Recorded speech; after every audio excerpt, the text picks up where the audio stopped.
Andrew McCART, IFL TV, proudly sponsored by Everlast. Delighted as always to be joined by Mr. Eddie Hearn. Eddie, before we start this interview, I'll be there tomorrow at 9 o'clock for that 5k, trust me. But you're a fit guy, so we did a nice little 5k this morning over Cardiff Park, beautiful. And I just thought, there's a lot of people in town, so tomorrow, everyone welcome to Cardiff Park, about 9 a.m, I'm going to post about it.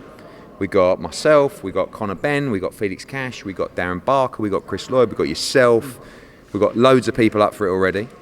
Let's start the weekend in style and get ready for a massive fight night tomorrow night by having a nice little run in the park. Details to follow. Details to follow, exactly. Eddie, I'm going to give you a compliment because you might not get many in the boxing industry, but I haven't seen you since Canelo Plant, which was November, so that's a good, 6-7 months ago. I must admit, you're looking good, you're looking slim. I know you don't get many compliments, but there's one for you there. Yeah, cheers, mate. No, but, to be honest, it's not really... not looking for any sympathy, but I've always struggled a bit with my weight, to be honest with you. Just love my food, and never really been disciplined enough. But started training about a year ago, and it just takes time, and just got to a point where it started to work. And I don't drink anymore at all, really. I was never really a boozer, but just even a few bottles of wine or a few pints, just knocked that on the head. And I'm 43 next week. And I feel the best I've ever felt in my life, to be honest with you. So hopefully it continues. I will probably put it back on. But in the meantime, it's only when you look back, isn't it? When you, I looked at some pictures of myself the other day from a year ago, and I thought, Jesus, you look terrible. And at the time, I thought, you looked unbelievable. So we'll see. But yeah. Oh, yeah, you're looking good. You're looking fit and healthy. So well done on that. To the fight itself, I mean, if that's what the weigh-in's like with that crowd, what are you expecting for tomorrow night? Expecting a great atmosphere, but I'm really expecting a great fight. I'm excited for this one because Joe stepped on the scales, obviously great atmosphere, but looks in tremendous shape. And, I think that this is the shape of his career. Everything's perfect for Joe. But then Agawa got on the scales and I thought, Jesus, he's a machine. And he is. So Joe's going to have to produce something really special. This has got a real old school feel to it, this fight, of a local kid getting a chance to fight a recognised world champion, change his life, all this kind of stuff. Carry the burden of Welsh boxing. We just want him to win so bad. I want him to win for himself, for his family, Tony Sims and the team down there. But it's a genuine world title opportunity. It's not an easy belt. It's not a vacant belt. It's a proper world championship fight, and no one can take it away from him if he can do the business tomorrow night, and we're all behind him. I'm sure Selfo Barra, who's on the card, he'll be behind him if he wins his fight, but this is no pushover for... Korobov gave Cordina a tough fight, tough fight, so it's not a pushover for Selfo. Korbanov gave Cordina a good fight in the bubble, and he's improved since then. He's gone on to win the European title, and this is a tough fight for Zelfa Barrett, looking to become European champion, and obviously put his name in the mix for the winner. So hopefully he can do the business. Dalton Smith's in a good fight as well against a tough Peroni, and Dalton Smith, I think, he's already one of the top fighters at 140 pounds in the world. And yeah, he's a tremendous talent. Sky Nicholson's got a big step up. No longer fighting the 2-0s and 3-0s, fighting a former world champion. Gamal Yafai's got a tough fight against Sean Cairns from Liverpool. Gamal, he has to win that fight. And he has to start fast because it's only 8 rounds. Callum French got a nice step up. Lots of unbeaten Welsh talent on the card as well. 10 fights. So going to be a great night. I'm looking forward to it. It's my first one in a long time, so I'm definitely looking forward to it. I want to jump straight to the heavyweight scene again. I heard that Wilder came out and said that the heavyweight division's boring without him, and I don't know if that was a slight dig at the heavyweight division now with Tyson Fury being champ and that, but what do you make of that? Again, he is an exciting fighter, but have you looked at making potential fights with your heavyweights and Wilder, maybe Dillian Whyte, Chisora, whatnot? I think that... Wilder is a great addition.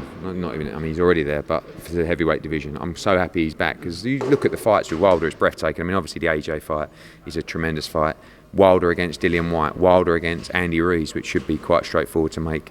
Wilder against Chisora, Wilder against Parker, Wilder against Joe Joyce, Wilder against Daniel Dubois.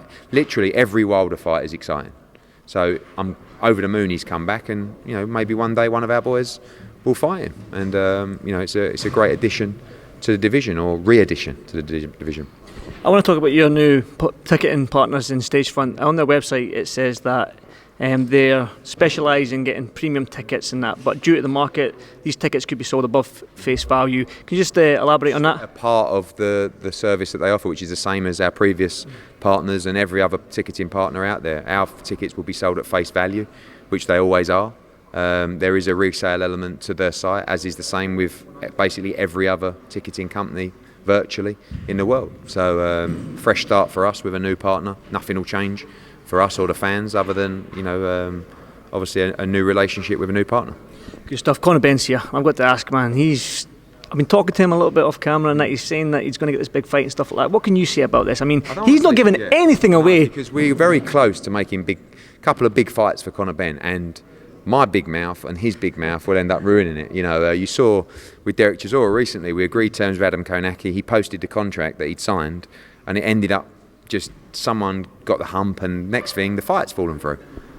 So we just got to keep zip. Conor Benn will be in a really big fight in September, and we're planning so much at the moment. Obviously, the AJ fight takes priority to get that up and announced, but in the back end of August and September, so many massive fights we're going to make, but they've got to come together. And with Conor, he's doing a good job of not talking about it, because if he talks about it, it will end up falling away. So hang on, just keep your fingers crossed, and you'll see Conor Benn in a massive fight in September. We like the exclusive though, Eddie, right? It's been 24 hours since your diss track of Leonard ELLERBE, so anything came back? No, I mean, I saw Ludabella do another article about me, and then Leonard retweeted it, and he was like, look, see, it's not just me, everybody hates him. So I said to an interview there, like, not being funny, but I was thinking the other day, when Leonard says, Eddie Hearn's the biggest clown in boxing, when you honestly, if you compare what I've done in boxing and my achievements and the legacy that I've created through record-breaking shows all over the world, and measure that up to Leonard's achievements in boxing, it's not even, and I don't mean that disrespectfully, but it's another stratosphere. It's a completely different level. So your body of work is a lot bigger, is it not?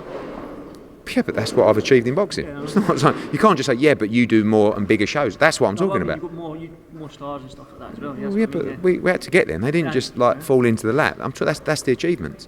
So when you talk about breaking records in the UK and Froch Groves at Wembley and Klitschko against AJ at Wembley and Millennium Stadium against Parker, and I was just going to come on to that, Andrew. Thank you very much. But going into breaking obviously the first big fight in Saudi Arabia with Andy Ruiz. Italy, Spain, Mexico, they're uncomparable.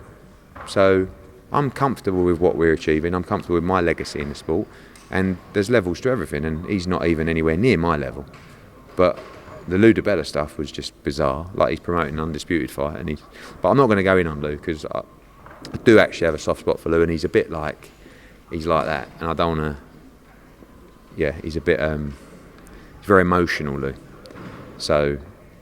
It's like Oscar. That's why I never go back at Oscar, because I just want Oscar. I just want him to get better, And Leonard's different, because when you talk about stomping me, I don't mind a little bit of banter with Leonard, but some people, I don't want to torture them too bad. Do you feel like, one last one, then obviously staying on this, but the Oscar and Ludabella and Leonard sort of back and forth, what can you pinpoint why they're all sort of tag teaming up on you? I think I would probably. If I was them, I would probably dislike me. I mean, I've got a big mouth. I'm ducking and diving, always trying to do business, always trying to push the boundaries, always trying to be disruptive. And I think if you're fearful of someone, or if you feel vulnerable, then you would put up a defence barrier. And they don't want me there. I don't blame them. I'm a nightmare for these guys. Whether they think I'm good or not, or a clown, I'm a nightmare for these guys. But yeah, I would probably dislike me as well, really, to be honest with you. And they also don't get the, I get a lot of people, I won't mention any names, but lawyers and stuff like that, sending me links to stuff that I've said, and it's it was just a fucking joke, or it was tongue in cheek. But they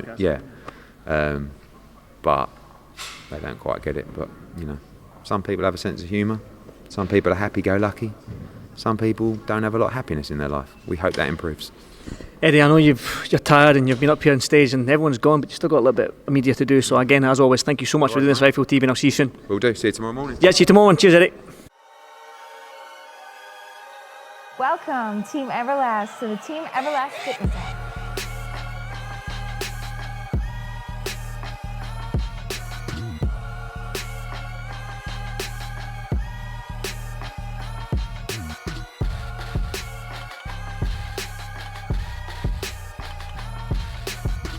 Download the Everlast Fitness app and find your greatness within.